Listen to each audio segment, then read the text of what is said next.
there somewhere we can talk for real? Because, I'm sorry, who is this dude? Darius, no, man, I'm fine with talking right here. When you first walked in, I gave you a cookie. No, yeah, I remember who you are. Look, I'm not asking for money.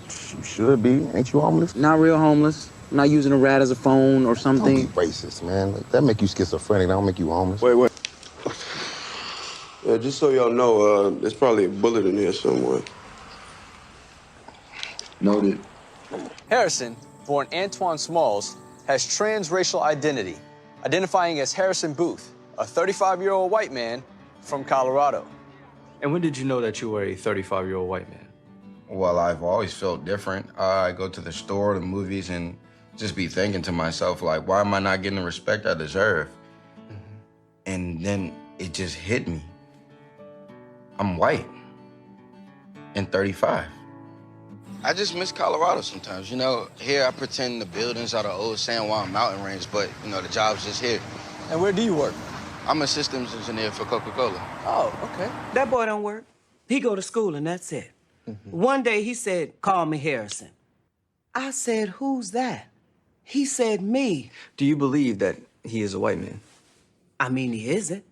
Shit, I'd love to wake up one day and say, hey, everybody, I'm Rihanna. But I ain't. So how do you embrace your identity? I dress a certain way, Patagonia. I wear a thick brown leather belt. I like to envision myself after the surgery.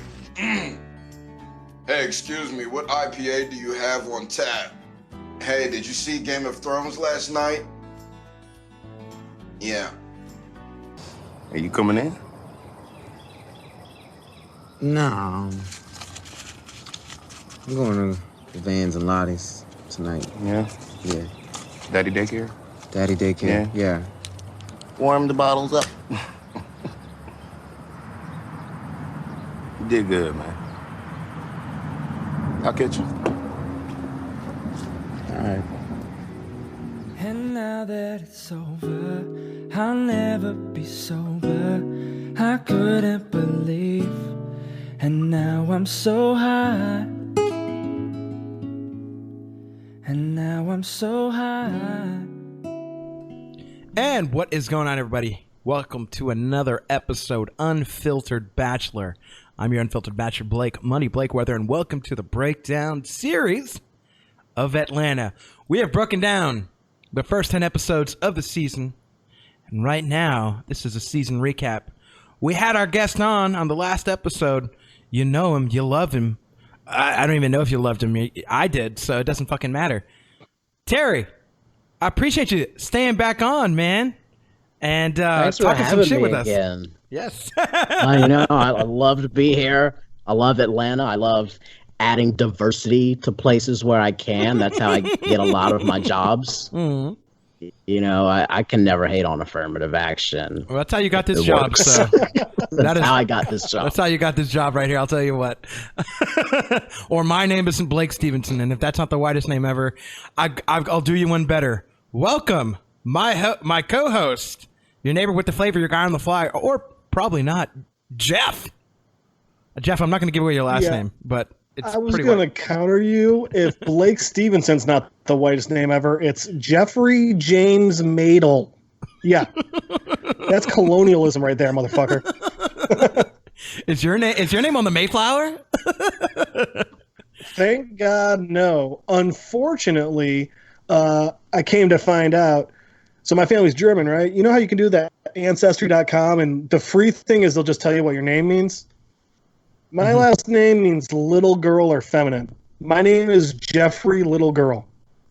No, it's pretty accurate. Moving on. The girl I was dating at the time had a last name of Ferrari. Her name meant stallion. It was not a fun night. The little girl and the stallion. Sounds like a perfect couple. That's not an introduction to the show Atlanta, I don't know what is. I don't know what is. If that's not racism at its finest, I don't know what is. These are all races coming together. I think that's what part of the show is about. And so much so, I wanted to recap everything that we've watched and witnessed up until this point. You know, I love starting off every episode with our top 3 takeaways. And in this episode, we're going to do something similar to that. But what I first want to do is Terry, what are your top 3 episodes of this season? Top 3. I know it's so fucking hard, bro. I know it's so fucking hard. It is. That's a hard thing. That's like picking between my top 3 favorite strains. My man be smoking. Well, bad news. The next question is, what's your top 3 favorite strains? That's gonna take How much time you got? Number 1 episode, it has to be BAN. That's just the greatest episode I've ever seen of TV history right there. Just seeing all the commercials of the Tavis Smiley guy. It was perfect. Of course, the Swisher Sweets of, just the reveal of what Swisher Sweets really are for. You dump them out and you put something else in it. You got them. Okay, that's what you do with Swisher Sweets. Then followed by Juneteenth. That episode just kind of resonates with me just so much, being, a black kid that went to a private white school and then went to like an all-white public school in like the nice neighborhoods. I know all those people and just trying to be like that. Like Craig, Terry, you know a lot of Craig? Honestly, I probably would have hung out with Craig. Craig would have been my boy.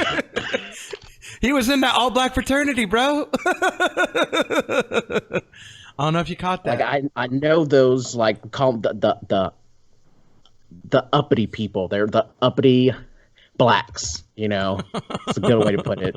I hung around them. I know what they're like. Okay. And then your third. Third has to be go for broke. Holy fuck. Getting to see what Paperboy's actual occupation is, how it goes down, and of course just the cameo by the Migos, just terrific. Right. Oh, terrific. We're the 3, the 4 Migos. That man died tonight.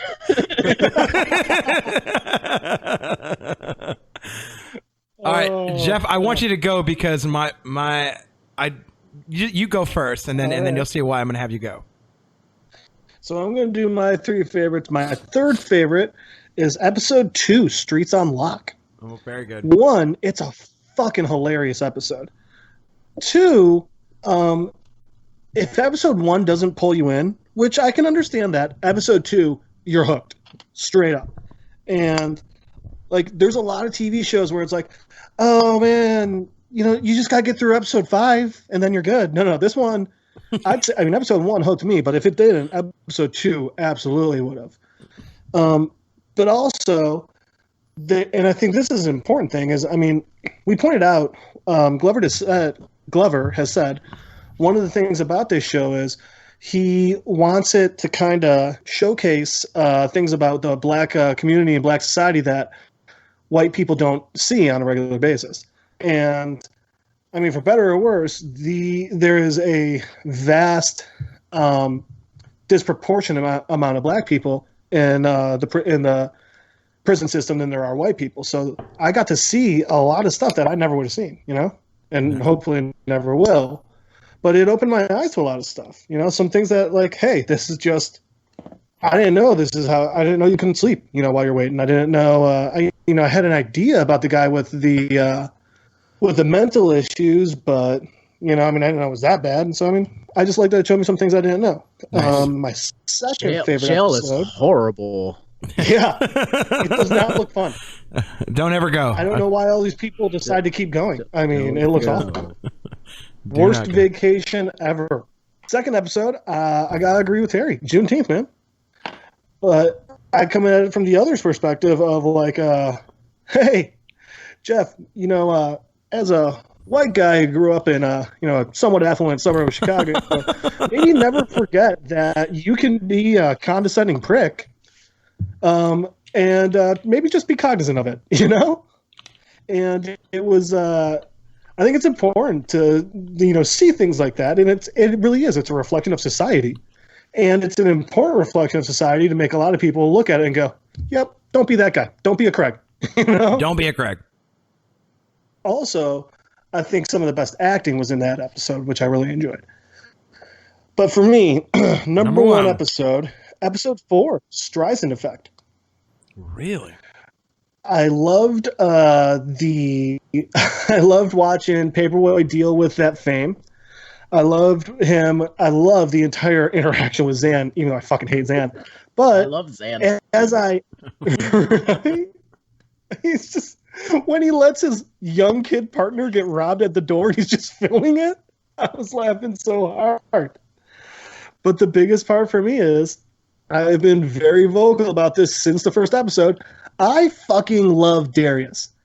And if this isn't Darius's episode, I don't know what it is, man. And I just love how this shows how good of a guy Darius is. I think it really explains his personality well. And I don't know. Yeah, it keeps sticking with me that, like, hey, Darius is the guy that's going to help you out. I mean, he's literally giving Ern a ride just for free to help him out and stuff. And then he offers him a way to make more money. And then when it turns out that the money wasn't there right away like Ern was expecting, he's like, oh, well, just here, take my phone. Like, not a fucking thought to it. Just, yeah, take my phone. It's cool. I love Darius, man. He's my boy. I love that episode too, and I have to say that's probably one of my favorite moments of the season is that whole story, because it's simply an old story called The One Red Paperclip. And maybe you remember this story. It's the man who started with one red paperclip, and he kept trading up and trading up and trading up. Like a yacht or something, eventually or gets a house. I was going to say a house, right? So, with the sword, we kind of get a price for it, because when he goes to turn the phone, he says he'll give him $195.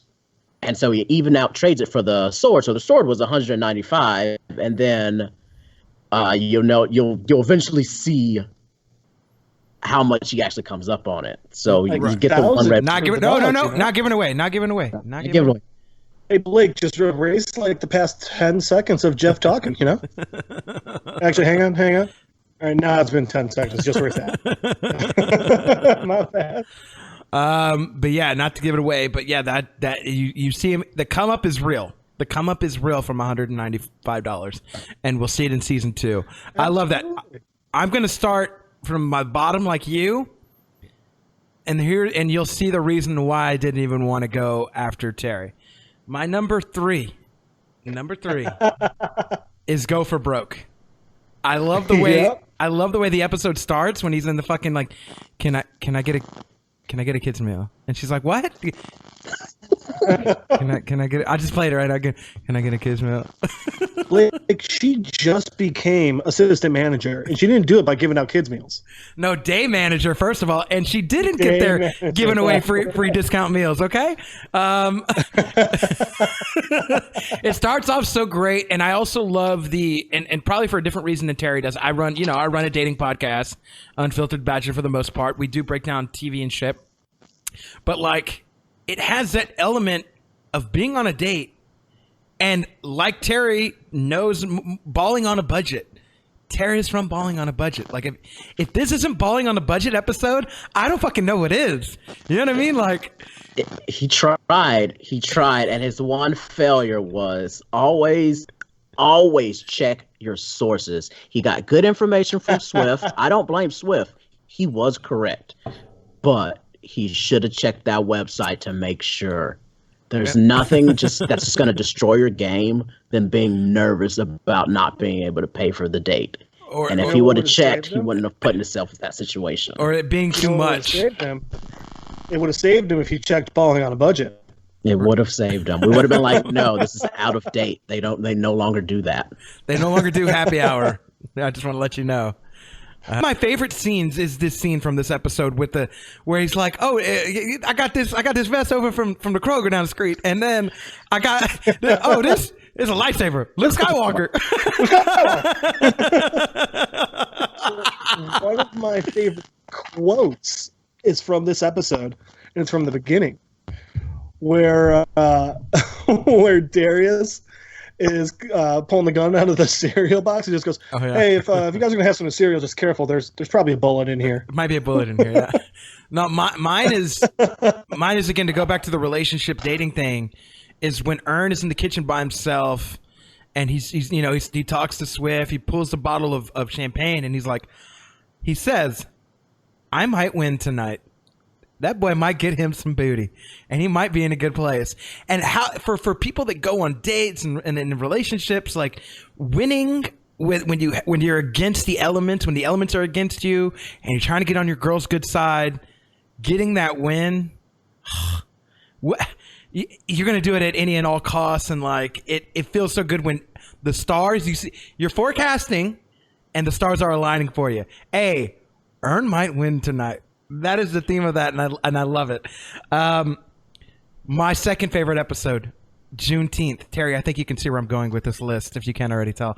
Juneteenth is my second favorite episode. It's number 2 on my list, and it's because of all of the cringeworthy elements that remind me of like a reversal of Get Out, right? Like it's a reversal of Get Out. It's Get Out. It's Get Out reverse. Right. Yeah. Get in. It is. Get Out is coming. It's so fucking cringe. And in some sects of black culture, that is a way to win. Assimilate perfectly. Mm-hmm. That's the only way. If you can't beat them, join them. And that everything that I've seen in Juneteenth, I was like, I've seen that before. I've seen that party. The slave ship serving day is just, oh my god! Look at Terry laughing. Y'all can't see it, but Terry's fucking. Which, by the way, my favorite part about that is when Ern points that out. That's the first time you're like, oh shit! It is a little. They are slave ships. I love this episode for a lot of reasons. It has a lot of it tells a lot of like what the fuck is going on with Ernest's character. It starts off with him in a different girl's apartment. Van has to pick him up. He is deadbeat as fuck. He's a piece of shit, quote unquote, like boyfriend, even though him and Van aren't anything. Like at this point, Van fucking like imagine the fucking low down dirty shame like you are like for your baby mama to pick you up. You have to go with her. Like she's not even your wife. She's your baby mama. She's not your girlfriend. She's not your fucking girl you're dating, I suppose. She's your baby mama, and she's picking you up from this girl you just hooked up with that she saw on your phone. You know what I mean? Van saw that picture on the Value episode. Me and you heard that episode, Terry. So, but me and Jeff suspect that that's the same fucking girl, right? I don't know. I'll give you a chance right now. Is that the same fucking girl? What do you think? I'd have to double check, but I think it might be. But that's just even weirder if it is, because I have something that connects that Value episode with this episode about Van. Lay it on me right now before I finish. Lay it on me. And when you guys were saying Van's friend is an escort, might be an escort. She's an escort. Is an escort. Jade. Yeah. I believe that. Yeah. And her value, and she's being talked about what her values are. But thinking, what are black women's values? What stereotypical values do they give them? And one's like, with Van, she's smart, she's pretty, she can go far. But the first value she gets offered is to be a high-class escort. That's kind of messed up. Yeah. And then the very second value, and there might be more, but this other value she's being offered is, well, you're like the woman who pulled her side. You're smart and you're pretty. Do what I did, which was marry a white man who has money. And that really is a stereotypical cultural thing of, be a high-class producer, sell your body if you're smart and pretty. If you're a pretty woman, you can get away with that. You're a pretty woman. I mean, if you think about it, or Jade and Monique get you a white man. Body. Right. It's so Terry, like, can I accentuate your point real quick? Is it like having like a black girl as like a trophy, like wife, girlfriend type thing? Like it's like a trophy, right? Like. Is that fair enough to say? Especially for him. Yeah, for Craig's perspective is look how woke I am. Look how not racist I am. I have so much money, and I'm even doing a favor by, elevating someone else up. He doesn't just have a black friend. And look how got a black wife. she is. Look how she acts just like us too. It's so great. It's so great. And like, the wife is kind of telling Van's like, hey, you could do what I do, and you'll be a success at it too. You're smart. You're pretty. You can get yourself just a paycheck that you can live in. And in the whole I think episode, an important point of that too is. Oh, go ahead. Well, hang on, real quick. I think a real important point of that is Monique's not bitter or angry or upset about it at all. No, she's fucking happy about this too. She I says think that's a really important point as well. She's like, I like Craig. Craig's fine, but I love my money. Love my money. Yeah, man, that's a really good connection. Fuck. Sorry, Blake, I cut you off, man. No, it's all good. You and Terry can take over the show from here. I'm just kidding. All right, so welcome to Unfiltered Bachelor Remix Edition. Man, fuck you, white boy. You can find us on. No, I think like those are all accentuating points as to like what Van is dealing with. And also, if we remember about this episode, everybody at this fucking party thinks Van and Ern are fucking married. Squeeze me real quick. Van just picked up her fucking baby daddy from another girl's house, and they have to go and make pretend that they are fucking married. Didn't know. Like, here's the thing: these people are. If they would have taken 2 seconds to look at either one of their hands, they would have noticed they have no wedding rings. The thing is, nobody's fucking paying attention to what the fuck other people like. This party is so for facade that people don't even notice small details. They notice just really this whole overtone. They don't notice the small details like that. That ain't nobody at this party, and we saw that they interacted with like so many fucking people, and nobody at this party was like, "Where's your wedding ring?" That was never a line in this fucking episode. Everybody just kind of went along with the fucking facade because it's all a fucking facade. It was all tell me how you can make my life better. Tell me what we can better do for you. Right. It was also tell me how great my life is. Yes. It's all of us together talking about how great all of us are and how great all of our lives are. Yes. Like a collective. Did you ever doubt your life was fantastic? We know it is, and you know what ours is. It's getting that validation, giving each other that validation that they don't necessarily deserve. Even to the point where Ern tells the truth and just like, I'm not shit. And this girl right here, she takes care of everything, and she's like the love of my life. And like, she's a fucking perfect woman, and yada yada yada.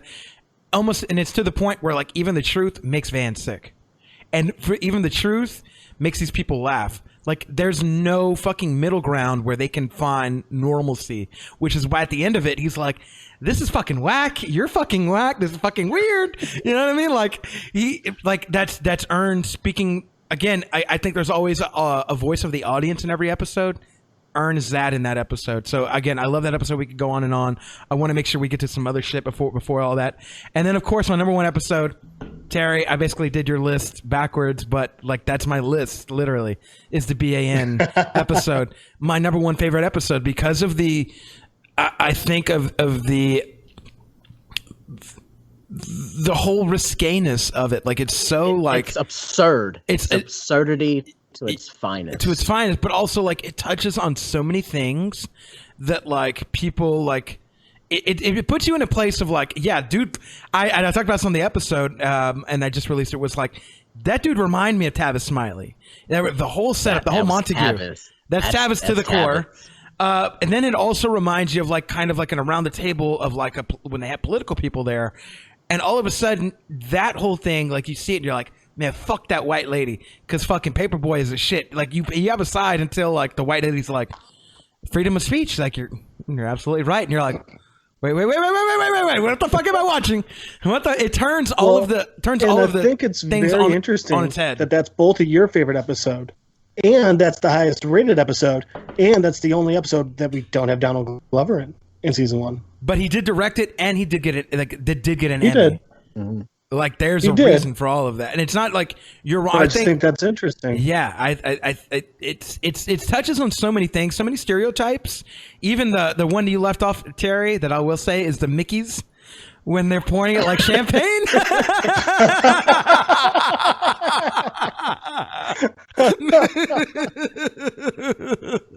They're pouring it like fucking champagne, and it's like there's the whole stereotype of the Dodge Charger. When you find out this guy's story, you're like, It's all a front, bro. It's all a front in this world of Atlanta. It's all either a fucking... stunting or front. It's stunting and fronting. Stunting versus fronting. And it's a little bit of both right then and there, man. I love that episode. It touches on everything, and it touches even on these things that, like, do you want to agree with this kid, his 18-year-old kid, like, who is in high school, who does not have 2 jobs, who is not white and is not from Colorado? Like, do you want to agree with him? Or do you, like, totally agree with him because you're like, he can be whatever he wants to be. He can do whatever he wants to do. And then the moment you see him with that goddamn wig, you're like, oh, no. Ooh, no, baby. What is he doing? What is he doing? Blake, that wasn't a wig. That wasn't a wig. He went Super Saiyan. Oh, you mean he's the 5th Beatle that nobody talks about? Another big point in that episode is obviously the main character in that episode is Paperboy, and like you say, you feel like there's always a voice of the audience, and in that episode, Paperboy is clearly the voice of the audience, and saying things that we all think anytime, like that chick who said that, the white girl who's like, oh no, I'm black, and it's like, but you know how you're not, and like, yeah, that's what's going on here, you know. Terry, I'd love to get your take just real quick, like in a minute or two, on that episode when it has to deal, because this episode came out at that time where that white lady was like, oh no, I'm black, like Rachel DeLittle, whatever the fuck her name was, bro. Like, this is the opposite of that. Yeah, this is the opposite of that. Yeah, like, what was your take on that and how it pertains to this episode? I know we didn't have you on, but as we're doing a recap, I'd love to get since we're still on it right now, real quick, your thoughts on it. It was just absurdity, and it was just that its finest. I guess maybe it was trying to take, looking into the, the whole trans issue that was kind of bigger back in the day. Like, it was such a, wow, no, what is trans? I don't know what that is. And now, everyone's like, yeah, it's a thing. Okay. But back at the end, and then it was like, well, if you can say whatever gender you are, can you say whatever race you are? Mm-hmm. And why not? Mm-hmm. And I guess that maybe might be trying to, like, spark that conversation, Toe but that no line. one really wants to have that conversation. Yeah. Well, that was the funniest part, is everyone's response was, can you really say, can you be transracial? I mean, if you can be transgender, why can't you be transracial? And everyone's like, because. It was just like, end of conversation. It's like, listen, dude, if you want to be a woman, that's cool. If you want to be a guy, that's fine. But no, we're stopping. We're done. Stop Here's the wall. race thing. No, you just can't. And they turned that up to a volume 11 on this episode, because not only is he picking his race, he's picking his age, and when they ask him about gay marriage, he's like, "Oh no, baby, like that is not a good thing. That's unnatural." Why would I ever believe in such a thing? I'm dead. That makes me want to. I'm dead. Like, you can't, like they wanted it both ways and they couldn't. That's the absurdity of the show. That's the reality of the show. It's like, it is reality, 100%. but how absurd can we make it? Like, media and everything wants to make it this way. How absurd can we make it? And that's the beauty of that episode. And that's why it's my number one. So basically, my list is Terry's, but I didn't want to go after Terry and let him know that, because, God damn it, our guest came on and fucking shit on me, basically. And it's so great. I'll be honest, I also figured these are like, those three were the most high-rated episodes. So I was like, maybe I should say some other ones. I didn't like. I was gonna seriously replace "Go for Broke" with Biebs, the Biebs episode, because I love the idea of a black Justin Bieber. Like, that's my if we can go around the table real quick. Honorable mention number 5, nobody messes with the Biebs or whatever. That's my honorable mention. Jeff, what's yours? That was my honorable mention. That was that one. Terry, yours?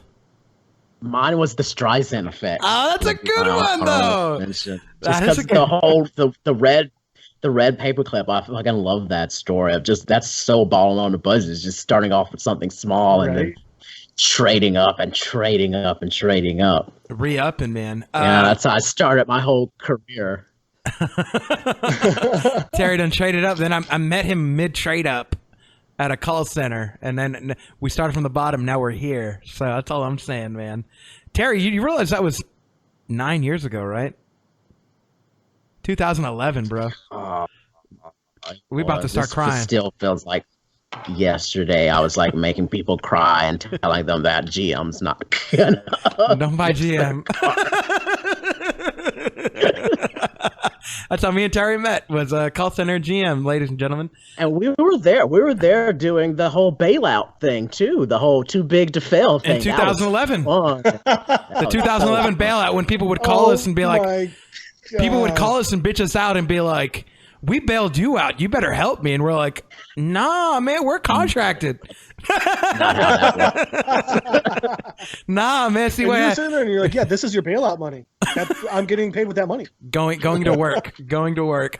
All right, Jeff, I'm going to have you start off with the three, like, maybe three moments throughout the season that sort of stick out to you, three things stick out to you, three of, like, whatever things stick out to you from across the season. I want you to start us off. Gotcha. Well, number one comes from our honorable mention, and it is the Black Justin Bieber. And it's his entire attitude, this entire fucking episode, and how goddamn happy I was when Paperboy finally took him the goddamn fuck out, because he's such a little prick. Sorry, pent up emotion. I'm watching the episode right now, so I'm just watching this kid pee on a wall like an asshole, and it just makes me so happy when Paperboy takes him out. I love it. So that one. My number two comes from Go for Broke. Loving, once again, seeing Paperboy do his business. And the entirety of the situation of him dealing with the drug stuff and the Three Migos and everything. Migos! And just Darius. Just like, hey, did you... The key. Do you have the key? The Do you have the key for the handcuff? Did you check your pocket? But Darius is not afraid because he has daddy. Well, daddy on him. I mean, dude, is it weird when a woman calls you daddy during sex? Man, yes. Yes, it is. I agree with them. That's a good line. Something bad happened. Oh my god! And then my third favorite. Honestly, my third favorite would be in band, but we've already talked so much about it. I'm going to shift it to the club. When finally, he just all right, this guy's clearly screwing you over. And like I was saying during that episode, the guy's sitting there like, oh, well, we had to have extra security because your boy's a thug and da-da-da-da. Well, then use your thug on him. Like, if the guy's sitting there like, I'm not going to pay you what I owe you because your guy's a thug, your simple response is, well, here's the deal. You're going to pay me what you owe me, or I'm going to go get that thug. So when it happens at the end of the episode, I'm just like, yeah, like I told you to do. So those are my three like moments, or just like storylines, like mini storylines within storylines that I've loved. I'm gonna go ahead and go next, and we'll have Terry go last. Do you mind that, Terry? You're just doing that so that you don't keep Terry's list again. Man, I'm scared because like I feel like Terry's is gonna be the best, and like honestly, I don't want to follow it up. Like I'm really Terry done came correct, and I'm like, have I even been watching this episode? Have I been watching the series at all? Like, no. Terry came with like factoids and shit, like years of birth and shit, and I came with like, you guys know this episode came on one time, and you guys are like, yeah. Anyways, loser. Okay, so my number three. I'll start from the bottom. Start from the bottom now. We're here because it seems to be a big theme. My number three is the side characters of this whole thing, like the moments of the side characters. We have Ahmed White, who we are introduced in the first episode, and we have no fucking idea who he is until, again, my favorite episode, the BAN. Sandwich. If you did not eat the sandwich. The next time we all hang out, guys, can we all have Nutella sandwiches with juice? How about that? Can we all do that? I mean, you guys can, but I don't think I want a sandwich. Fuck you, white boy, again. I'm good. But the side characters, like the people that don't mean anything, but like sometimes maybe mean something. So we have, let me just name a few because it just sticks out. The moments of side characters. We got Ahmed White, who we finally get introduced to during a commercial of BAN, of Black American Network. The Mr. Cleo commercial? Yeah, he's kind of the Mr. Cleo of the universe, of course. We have him. We have Zan. Zan is fucking amazing.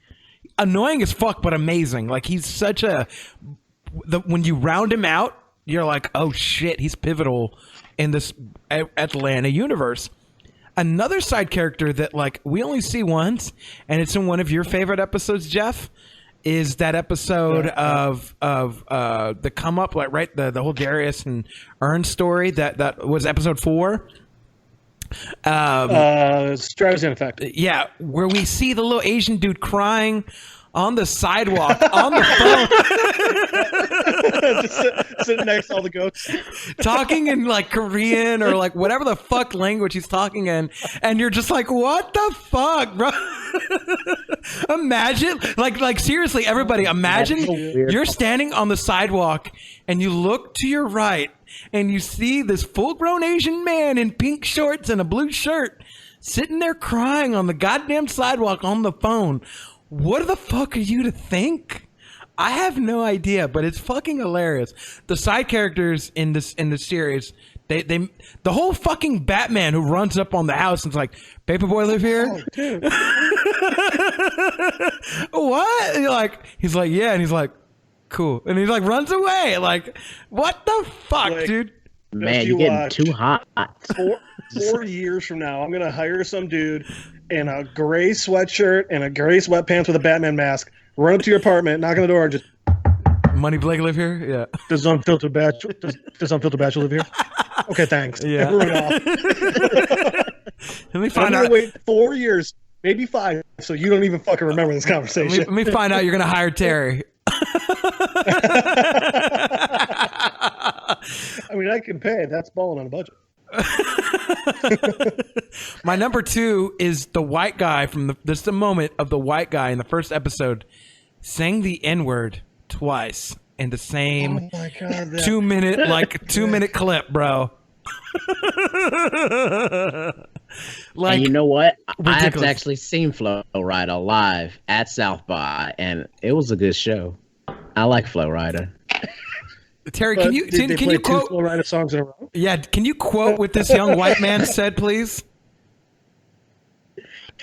And I pulled him aside and I go, "Really, nigga?"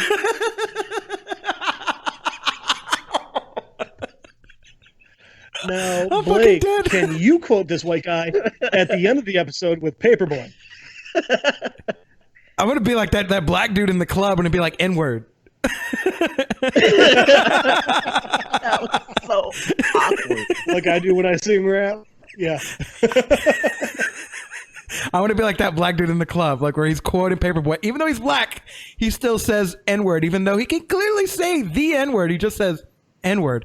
I want to be like that guy. My number one moments are, it's really the race moments, the awkward moments of race in this, and we have so many, and I feel like Jeff really hit on some select moments that are like unforgettable, and I'm sort of mine is a little bit more general, even though the second one was very specific, and it kind of ties into this. It's the race elements though, right? So you have the kid who has a white face who's black. That's kind of fucking weird, bro. Like, what would happen? And like, Terry, about that kid. Remember, Terry, I want to ask you this, and you heard the episode. Like, what would happen if a white kid went to school with blackface? Like, that motherfucker would be expelled, bro. You know what I mean? Like, that's ending up on the news for sure. For Even, sure. I mean, expulsion or not, it's gonna depend. They're gonna call for it. They're gonna call for expulsion. But the most important factor would be, it just wouldn't have ended with, I'll just go to ISS. No, the news cameras would have been there. Everybody would have been on it. So that's one of them. We have a black Justin Bieber in this series, ladies and gentlemen. In this season, Justin, like, I remember watching the episode the first time, and if I gave this away, somebody's tuning into this just for the fucking entertainment value, God fucking bless you. But if you're watching this and you feel like me when you watched that episode for the very first fucking time, and you realize, like, they're like, Justin Bieber. I remember looking for him. I'm like, all I see is this black dude. Like, oh, that's him? I was like, oh, shit. And that's when I got the satire. I'm like, oh, this universe is kind of like ours, but it's not. Like, in this universe, Bieber black. What would Justin Bieber do, like, if we just changed the skin tone and it was like Justin Bieber black? We have, you have diet soda, you have like soda zero. this is Bieber black. What would Bieber do if he was black? And like, it's like, and it's not even anything different. Like the crazy thing is, it's not anything different. It's literally shit that Justin Bieber does in 2016. Well, right. That's the point, you know? Like that's the whole thing. And it all made news though, but did Right. it make you, but when you saw black Justin Bieber doing those things, did it make you question his actions or did you accept them more? I was just like, oh, this is what we're doing? 100%. For me, no. For me, I was just like, defense, I always questioned it when white Justin Bieber did it too. So right, yeah, that's what I did. Was a prick too. So, And I feel like that's kind of also how, you know, the news people were kind of treating it. It was like, oh, it's just no big deal. You're right. But- NBD. And he even goes so far as to the end of that episode apologizing with the song. And it's just like, oh, you blimey fuck, you did this. wow. You did this. And remember, another part from that episode, Ern gets into the agents meeting or whatever because the lady confuses him for another black guy. Yes. Alonzo, darling. And then we have, of course, the other issue, the race element is Craig being basically indoctrinated in like just his assimilation, like it's assimilated into like what he thinks is black culture and like what he assumes everybody else is on. Like when he asks Ern, he's like, "You've never been to Africa?" Yeah, I was like, What come a- on, I've been to Africa like 50 times already, man. I went to beg for forgiveness, right? Is what he said. And he's like, what are you? Like, and he asked him all these tribes, and like Ern's like, well, there was this weird thing called slavery, and it kind of like fucked up my shit. And he's just like, yes. Dude, I still gotta say, Monique described that type of person perfectly. Black as a hobby. Bro, but he's like, he told my 95-year-old grandma that she was making collard greens wrong.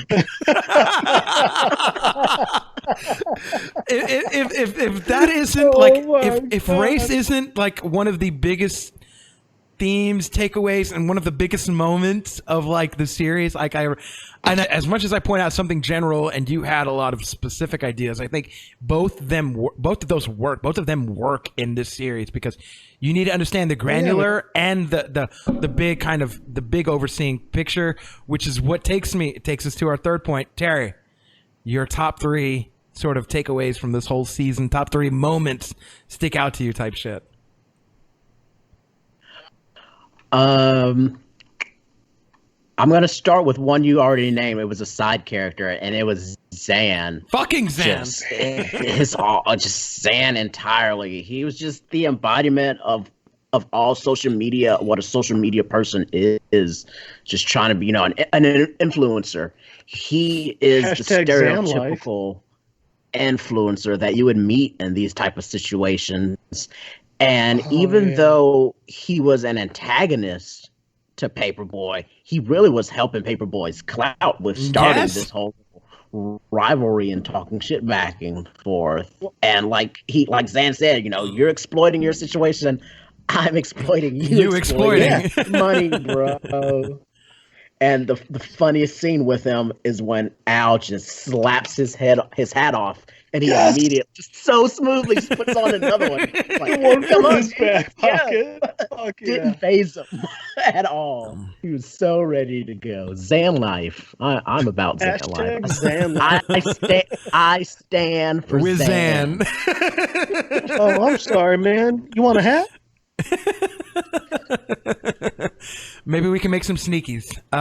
Next one, Terry.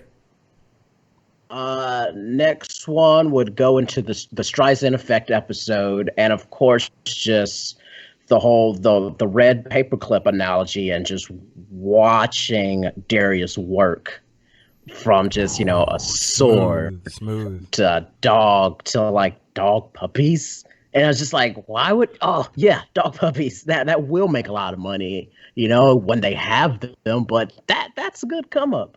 That's some good red paper clipping right there. I love that you brought that up because, I mean, I know that story.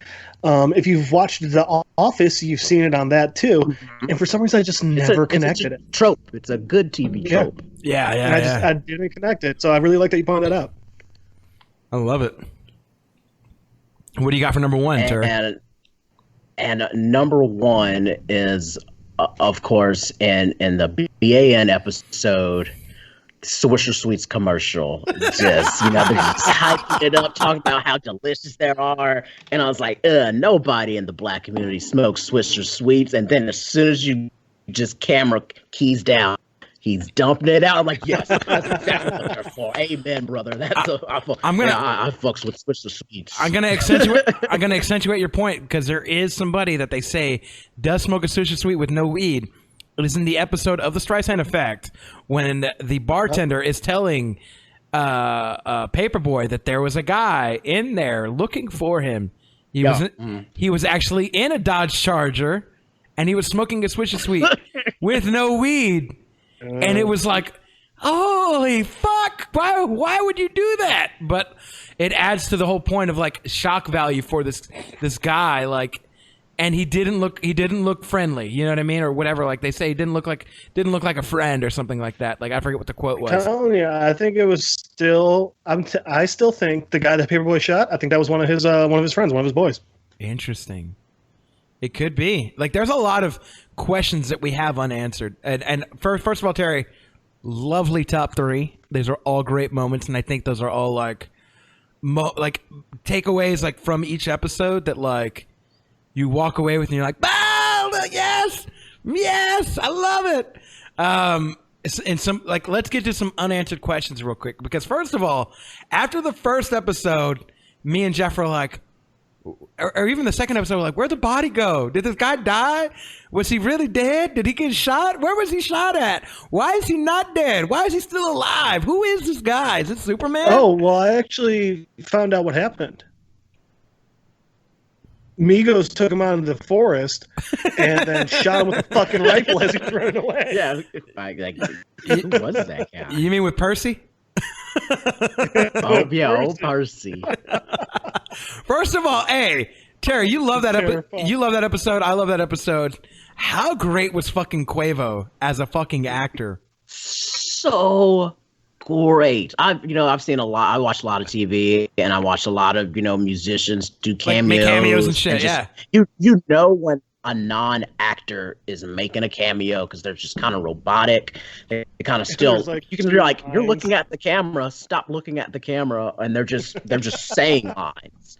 But Quavo, I was like, well, I kind of believe him. I mean, it's bad that he had to play a drug dealer, but I was like, he made a believable drug dealer. He made a believer out of me. How about that? But he wasn't nervous about being on camera, though. That's another thing. Yeah. And you know what, Terry? I'm going to point out to you, just like I did. I don't know if you heard that episode with me and Jeff. He shot a guy with sunglasses on. I just want to let you know that. At night. At night, yeah. That's some Blazer laser tag type shit right there. I'll tell you what. But I just love his cousin Tanqueray. Tanqueray. He's like, "What's up, guys?" Oh, that's my cousin Tanqueray. He crazy, but he cool. I told y'all we rapping now, huh? Yep, we're the best friends. The four we the Migos. Yeah, the four Migos. That's not what that stands for, but okay. There's so many great moments. Jeff, you have something to say? So, I mean, I got everything to say, Blake. So I was reading a Donald Glover interview, and I really loved this quote that he had during it. He was saying, we're kind of going through a point in time where if you don't want to hear anybody else's point of view, you really don't have to. And what he meant by that was he goes on to explain that it's because there's such an abundance of information out there that if you want, you can find anything to defend your point of view. And as a result, you really don't need to listen to someone else's. So I think one of the things I like about this show is that it's 100% showing me a point of view that I never saw before, that I never had a chance to, and honestly, probably on my own never would have searched out. And it's such an unobtrusive introduction into this into this culture and this community that I know nothing about. And I think that was such a I really love how he did that, and I think it's awesome, you know. Yeah, I do too, man. And I want to shout out real quick. We did get a quick little Facebook from my boy Justin Adams, and I was asking people, you know, shout out your favorite moments, whatever, from season 1. He shouted out the jail scene. First of all, the jail scene. Yep. That's a man. Man, you gay. Why do you think she's sitting over here with the men?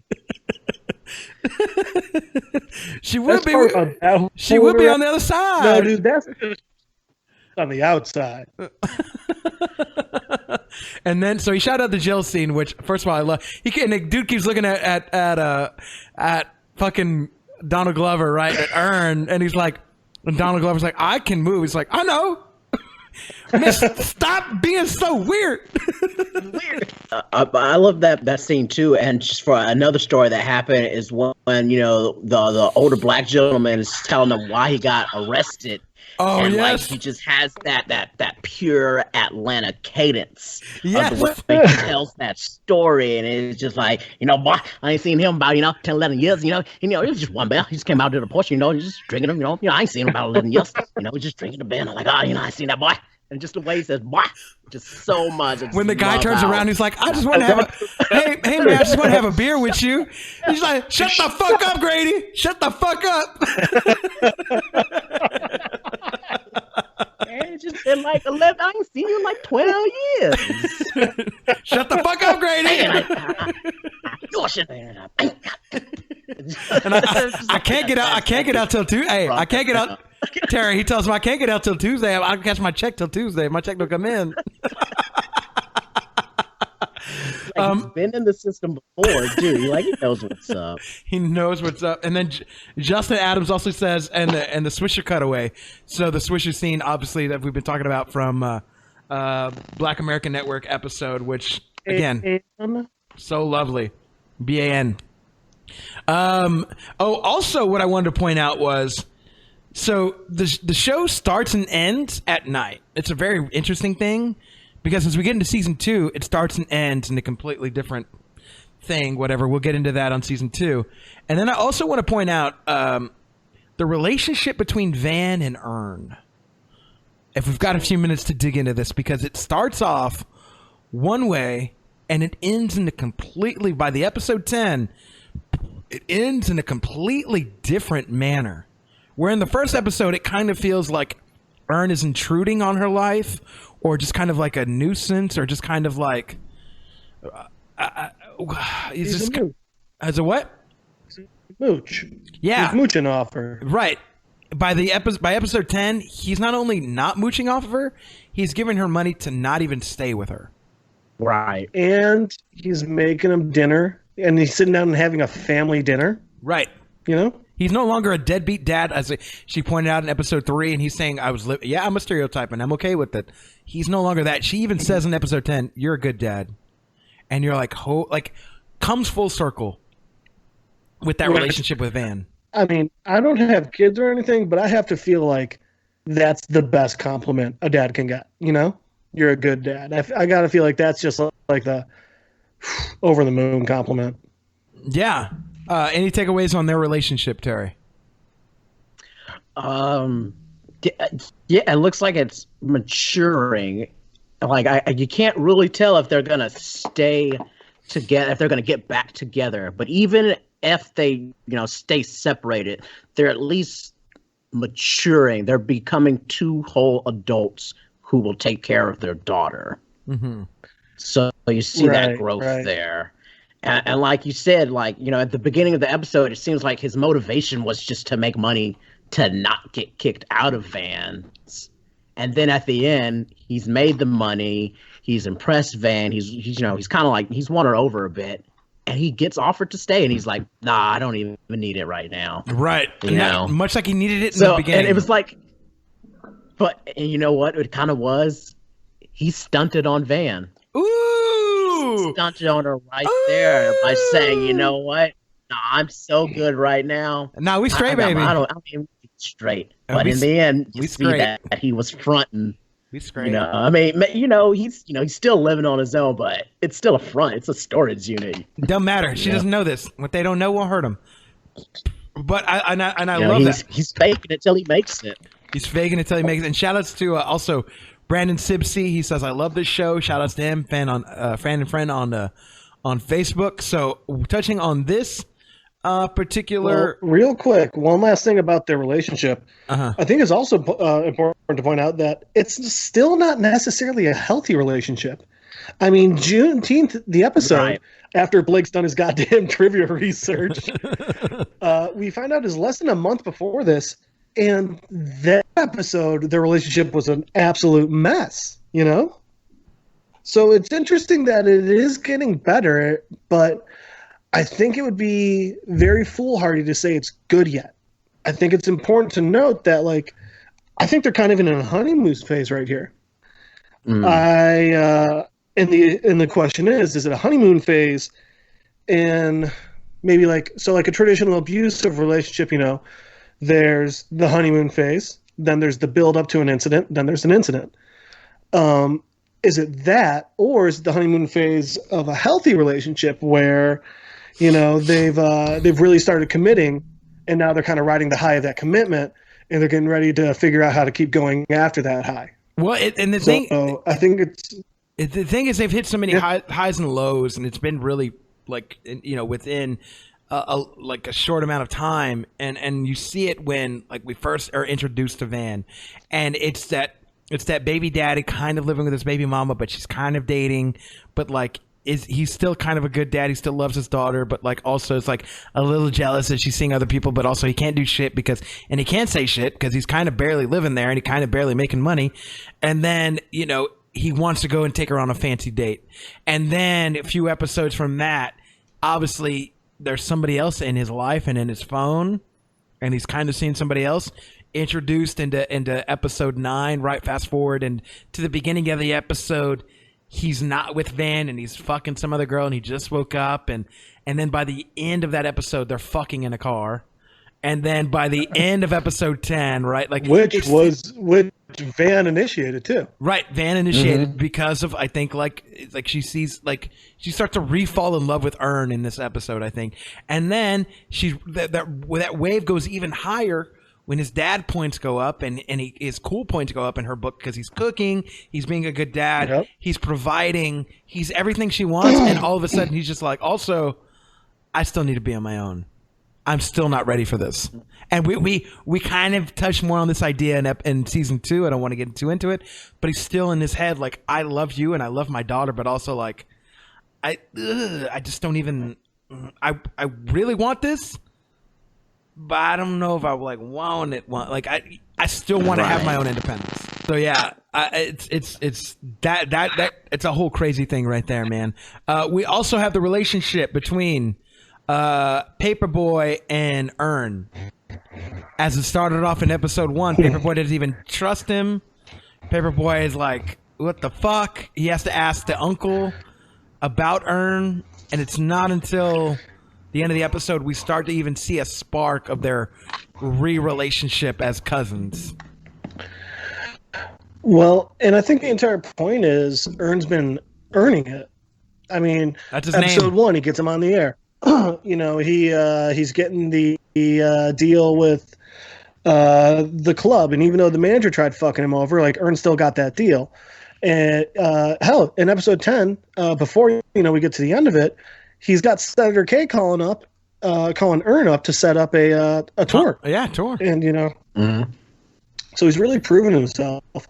But I think more than that, and that's really the rap side of things, the Paperboy side of things. I mentioned it in the first episode when Ern first goes over to Al to try and be like, yo, I think I should be your manager and blah, blah, blah. Al turns on him really angry and is like, dude, I haven't seen you since my mom died. And I pointed out in that episode, like, I think that Al and Ern, when they were younger, were a lot closer. And I think Ern's been in his own world. And I think that, after losing his mom, Al needed someone there, and Ern wasn't there. And I think that hurt Al. So I think that even just by spending time together again. I think that's just done a great job to repair their relationship as family. Yes. Facts on Yeah, facts. Terry, 100% agree. anything on that?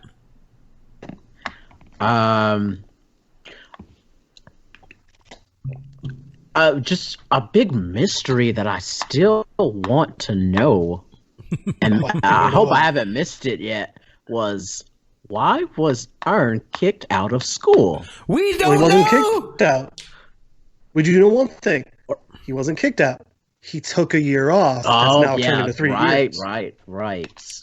We highly suspected. happened? I think Jeff highly suspected in one episode it all had to do with Lottie. So, remember, in episode 1, Paperboy says to Ern, he says, 3 years is a long year off, huh? And Lottie looks like she's about 2. So I'm wondering if, like, halfway through his first year, maybe, like, Ern was back for, like, Thanksgiving or Christmas and hooked up with Van, and Van got pregnant. And maybe that's why he left. But we have absolutely no, it's exactly like you said, we have no confirmation whatsoever. And dude, with how kind of shameful Ern seems to be about all this, I don't know, that doesn't seem deep enough to me. Yeah, I don't know what it is. It could. It's the suspicion is Lottie's maybe 2 by the end of the season, maybe 2.5 tops. She started off maybe 18 months to 2 years old. It could have been that whole time frame where Van was going to have Lottie and then did have Lottie, and then Ern took out, ditched school.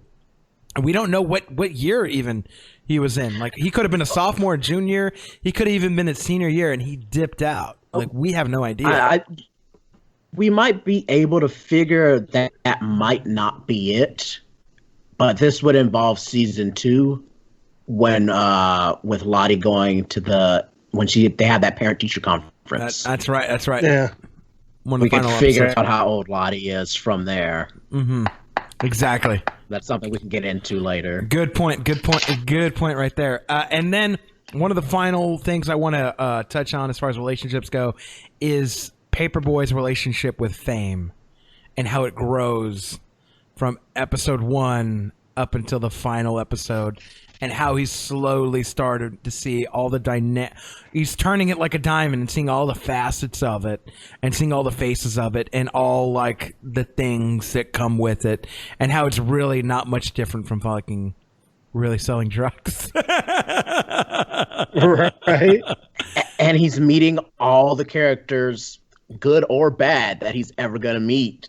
You know, with a character like Zan, you're going to have haters that are going to follow you on Instagram and stuff like that. When they're at the club trying to stunt, you're going to meet girls that just, like she said, you just wanted to come here, hang out with a pretty girl, and that's what you did. Girls and there's nothing else that's going to happen. And weirdos who want to recite your songs and say N-word, even though they're black. Weirdos, yeah, exactly. And we're going to get the weirdo fans. Well, also, he's going to get the guy that's more famous than him at a lot of places. Exactly. The guy who puts you in your place to show you you're not all that famous yet. Hey, but wait, I think you're famous. Which we also get in the Biebs episode. Well, we all know Miles got the invisible car, so Marcus Miles got the invisible car. So let's calm down. He's also got a peacock with a leather jacket. I love how you get to see it, though. I love how it's like, was Darius? Darius believed it. He's like, no, he really does have one. It's like, Darius, I can't believe you. And then you see that invisible car peel off and hit those people. It's like, oh, he had one. I love that they're not even talking about it at the diner. Like, they're just like, all right, crazy night, huh? I love how nothing about an invisible car, though. I love how it's just, again, to give people an even more reason to tune in season 2. I love how it's brought up in season 2. I'm not going to say which episode, but it's definitely brought up. But yeah, man, those are all my notes. It's all the relationship arcs that we see from top to bottom, and I think those are the 3 main ones. Van and Ern, Paperboy and Fame, and Ern and Paperboy. And those are the 3 ones that I think stay intact, and we also see a different arc of them come season 2. Was there anything I missed or anything you guys wanted to touch on, small or big, as we round this episode out? I've got one small one and one big one. I'll just throw the small one out there first. I think this is interesting. And I think it's interesting because during all this, my go-to fall asleep show, because I've watched it so much, has been in Community. And as we know, Donald Glover was a main star on Community as well. Do you notice the promo background for Atlanta on Hulu is Donald Glover? It's Paperboy, Earn, and Darius. Their faces right next to each other on a blue with like a blue lens over it, right? Yeah. And like it's raining or something. Donald Glover looks like Donald Glover from Community in that clean shaven, short haircut, whereas Earn has got the bigger hair and he's got the not 5 o'clock shadow, but more of a beard. And I don't know why, but that just seems so odd to me that it's Donald Glover clearly, but it's not his character from this season. It's like season 2. It's like season 2 version of him, and I don't want to get into it because he does look a little bit different in season 2. See, I haven't rewatched season 2 yet because I've been waiting. I don't want to. I think that's a promo get too for. far ahead, I think so. they used that promo picture from season 2 because he's a bit. His hair's not. Well, that would explain it then. As wild as it is in long. season 1. Yeah, as long. That's another. It's another way to put it too. Terry, anything from you, big or small? Anything we haven't touched on? Just something I had to go back and look up. It was from the BAN episode. The host, he was Montague. actually a parody of Nathan Fielder. No, so Nathan Felder. From Nathan Felder is the guy that interviews. We talked about this on the BAN episode. Nathan. Like the reporter on the scene. He's a too. reporter You're right, on the scene, the guy that interviews the teenager who wants to transition to be a 35-year-old white man. Excuse you, the 35-year-old man who was trapped in a teenager's body. How dare you? Hey, Jeff, excuse me. What IPA do you have on tap?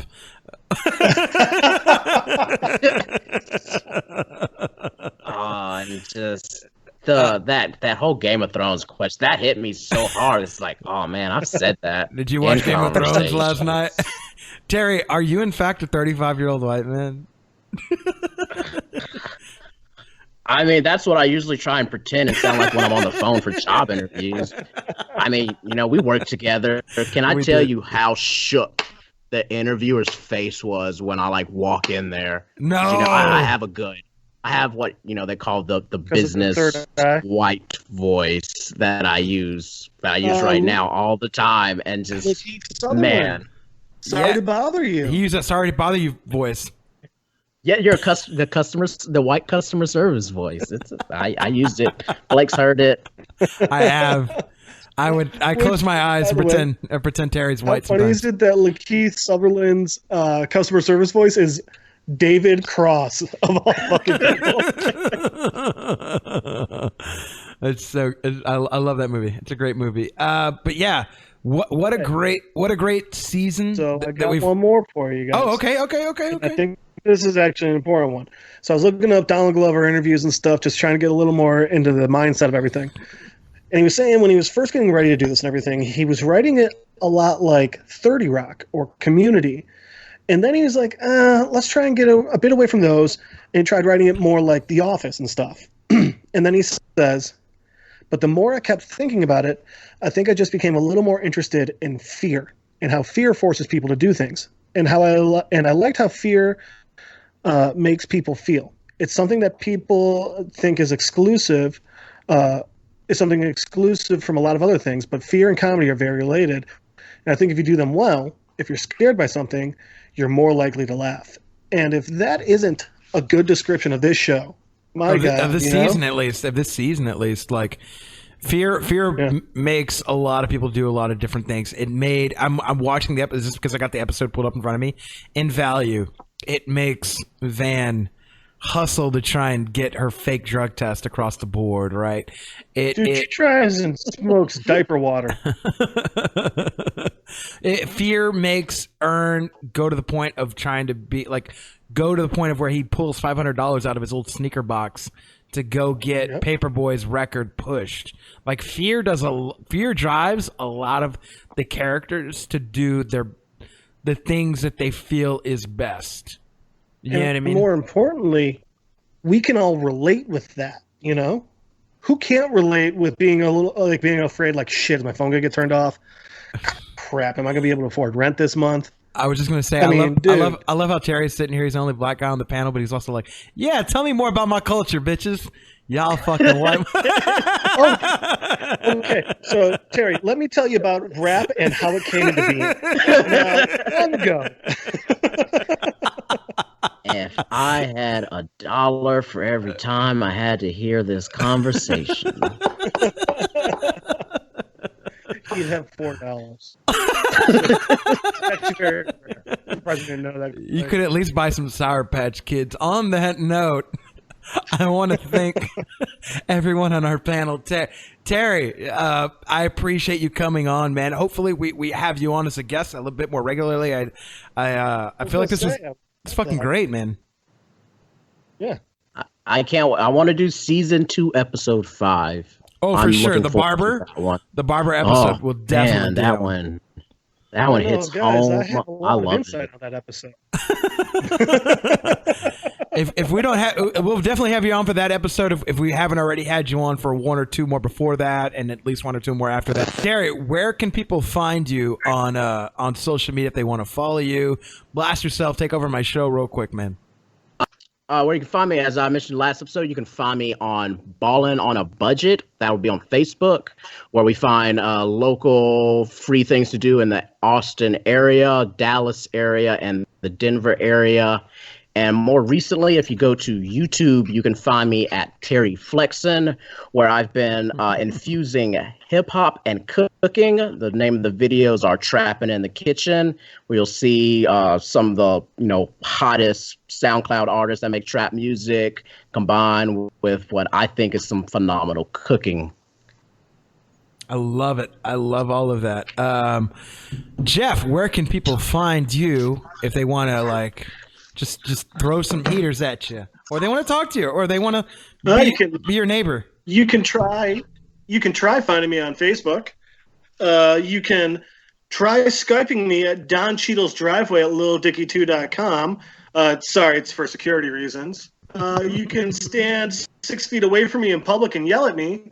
And pretty soon I'm thinking about making my own podcast where I just tell black people how their culture was made. And I think it's going to go over really well, guys. I think it's going to get high ratings. Really socially acceptable, you know?